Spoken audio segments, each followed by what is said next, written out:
안녕하세요. 그린빌 가족 여러분. 오늘 수요일 아침. 네, 오늘도 이렇게 매일 한 말씀으로 또 오늘 하루를 시작하는 모든 분들에게 우리가 믿는 주님이 얼마나 귀한 분인지, 또 우리가 사모하는 하나님의 나라가 얼마나 가치 있고 또 중요한지를 다시 한번 깨닫고 또 그를 위해 결단할 수 있는 날이 되시기를 간절히 기원합니다.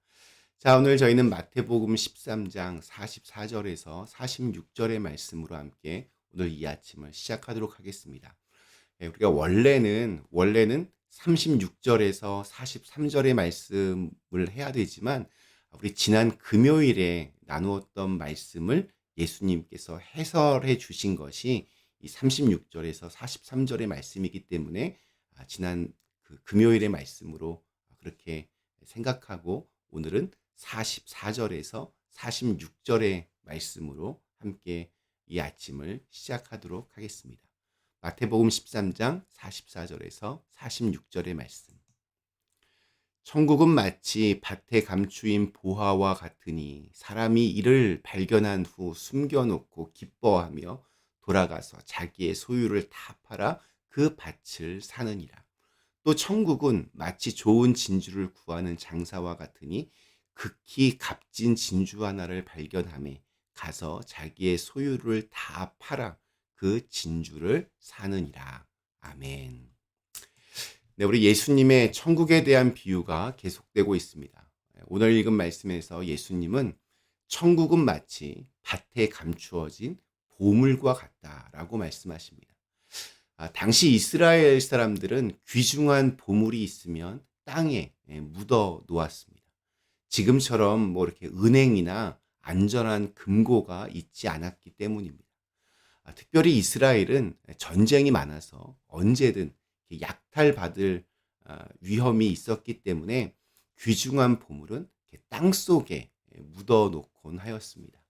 그러다 그 보물의 주인이 전쟁에서 죽거나 여러 사정으로 주인이 그 보물을 찾지 못하면 그 보물은 발견되지 못한 채 땅 속에 남아있게 됩니다. 그렇게 시간이 흘러서 한 농부가 밭을 갈다가 이 보물 상자를 발견한 것입니다. 농부가 보물 상자를 발견한 후 어떻게 했을까요? 우선 그 보물을 보는 순간 아주 엄청 기뻤을 것입니다. 또한 동시에 본능적으로 주변을 살펴보면서 누가 보고 있지는 않은지 아마 확인했을 것입니다. 그리고 나면 지체 없이 다음 행동으로 넘어갑니다. 누가 가르쳐 주지 않아도 매우 신속하고 과감하게 나오는 행동. 바로 보물 상자를 다시 땅속에 묻어놓고 아마 어떤 자기만의 표시를 그 위에 남겨놓고 집으로 당장 돌아가서 자기가 가진 모든 것을 다 팔아서 땅 주인을 찾아가는 것입니다. 그 땅을 사야 하기 때문입니다. 지극히 당연한 행동입니다. 두 번째 비유는 천국은 마치 좋은 진주를 찾아 헤매이는 상인과 같다. 장사하는 그 사람과 같다라고 하셨습니다. 그는 한평생 가장 귀한 진주를 수집하는 것을 목표로 삼았던 것 같습니다. 그가 지극히 아름다운 진주를 보았을 때 그는 자기가 가진 모든 것을 다 팔아서 그 진주를 구하고야 말았습니다. 당시에 값진 진주는 실로 어마어마한 가격이었습니다. 값진 진주를 갖는 것은 그 자체로 또 굉장한 명예였기 때문에 이 상인은 이러한 진주를 얻기 위해서 자기의 모든 것을 다 팔아 결국 그 진주를 손에 넣었습니다. 이 두 비유는 하나님 나라가 무엇인지를 깨달은 사람이 어떻게 그 하나님 나라를 대하게 되는가를 선포한 말씀입니다. 두 비유는 거의 같은 구조이지만 두 주인공이 값진 보물과 진주를 만나는 방법은 조금 다릅니다. 농부는 보물을 찾아 헤매이지 않았습니다. 그저 자기의 일을 충실히 하는 그러한 삶을 살았습니다. 그런데 어느 날 생각지도 못하게 보물을 발견한 것입니다. 반면에 상인은 진주를 찾아 헤매었습니다. 수많은 세월을 보낸 끝에 마침내 값진 진주를 발견한 것입니다. 그러나 농부에게 있어 보물이나 상인에게 있어 진주는 같은 의미가 되었습니다.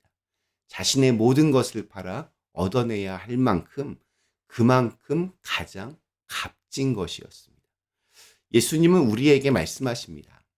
어떤 사람은 농부처럼 그저 이렇게 평범한 일상을 살아가며 자신에게 맡겨진 일을 충실히 하다가 어느 날 갑자기 하나님의 나라가 자기에게 다가왔음을 경험하게 되는 겁니다.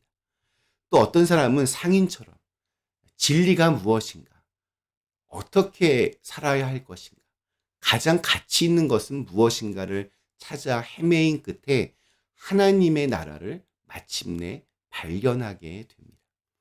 그러나 어떠한 방식으로 우리에게 하나님 나라가 오든지 그 하나님 나라의 진가를 발견한 사람은 이것이 내 인생의 모든 것을 걸고 얻어야 할 만큼 너무나도 귀한 것이구나라는 것을 깨닫고 결단합니다. 농부는 땅속에서 보물을 발견하자마자 마음속 깊은 곳에서 샘솟는 그런 놀라운 기쁨을 경험했습니다. 농부는 혹시나 누가 이 보물을 빼앗을까봐 재빨리 주변을 살펴보고 얼른 땅에 다시 묻어 놓았습니다. 이 기쁨을 절대 빼앗기고 싶지 않았던 것입니다. 농부는 곧장 집으로 돌아가서 자신의 모든 것을 싹 다 팔았고 그 돈을 들고 땅 주인에게 최선을 다해 열정적으로 달려갔습니다. 그는 이 일이 얼마나 놀라운 일인지를 아주 잘 알았기 때문입니다. 아주 작은 보물 상자를 얻은 기쁨도 이렇게 큰데 이 세상 모든 만물을 창조하시고 온 세계의 주인 되시며 우리에게 생명과 복을 충만케 주시는 하나님을 만나게 된다면 어떡할까요? 만일 우리가 하나님의 나라, 하나님 안에 거하는 삶이 무엇을 뜻하는지를 진실로 안다면 온 마음을 다해 기쁨으로 그 길을 따라 나설 것입니다.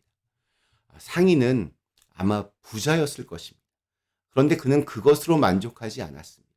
이 상인은 자신의 인생 전체를 걸 만한 값진 보물을 찾아다녔고 마침내 아주 값진 진주를 발견했습니다. 그 상인은 지체 없이 이 진주를 위해 자기의 전 재산을 팔았습니다. 예수님이 말씀하시는 것은 이겁니다. 하나님을 발견하는 것, 하나님 나라 안에 거하는 것이 바로 이와 같다.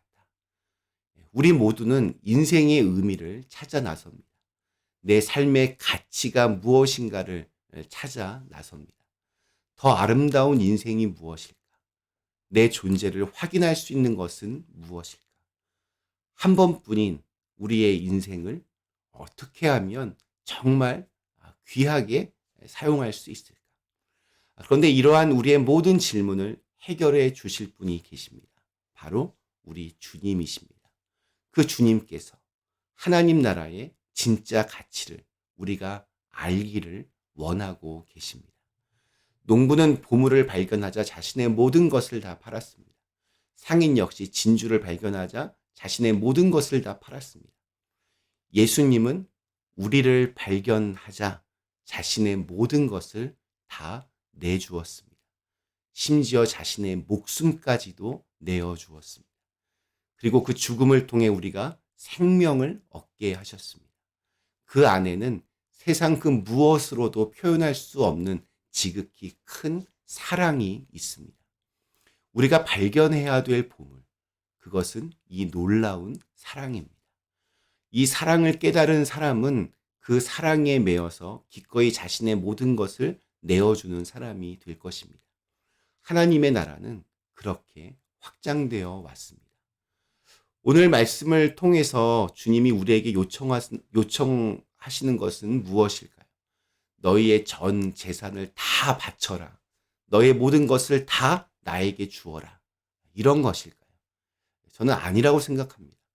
신앙생활을 목숨 걸고 하라는 명령을 하시는 것일까요? 저는 그것도 아니라고 생각합니다.